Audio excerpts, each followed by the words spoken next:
হেই বন্ধুরা, আজ আমরা ইনভেস্টিগেশন করতে চলেছি বিশ্বের সব থেকে বড় টেক জায়ান্ট কোম্পানি স্যামসাংকে নিয়ে। এই কোম্পানি প্রায় পুরো বিশ্বকে নিজের হাতের মুঠোয় করে রেখেছে। গল্পে শুরু হয় 1938 সালে।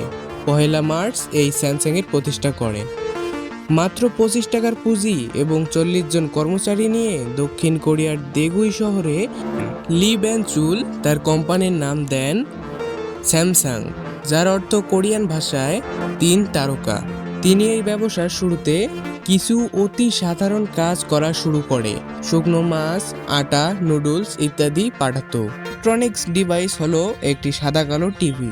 তিনি 2000 কর্মচারীর সামনে তার কোম্পানির তৈরি 1,50,000 ফোন, এই ফোনগুলোতে তিনি আগুন লাগিয়ে দেন এবং সবার সামনে। পুরো রহস্যটা জানতে ফার্স্ট কমেন্টে দেওয়া লিংকে ক্লিক করুন।